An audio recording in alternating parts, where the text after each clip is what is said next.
5 minus 1 gives us 4. And again here we have 5 minus 1. So we have 4 times 4, which equals 16. But this answer is not correct, because according to the order of operations, which is PEMDAS,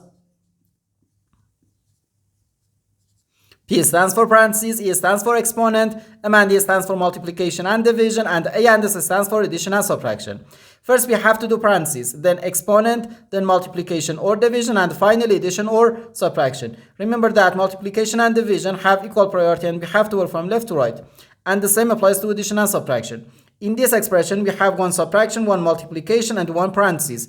Inside this parenthesis, we have one subtraction. Here we have a multiplication because in mathematics, when a number is placed next to parentheses, it means multiplication, and we usually don't write the multiplication sign for brevity. Okay, so according to the PEMDAS, first we have to do this parenthesis, then this multiplication, and finally this subtraction. If we do this subtraction before this multiplication, it is wrong. So first we have to do this parentheses. Inside this parentheses we have 5 minus 1, which equals 4. So we have 5 minus 1 times 4.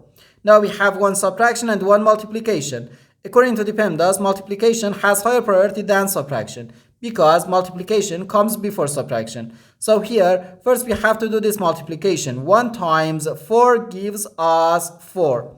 So we have 5 minus 4, which equals 1. And this is our final answer to this problem. The correct answer is 1.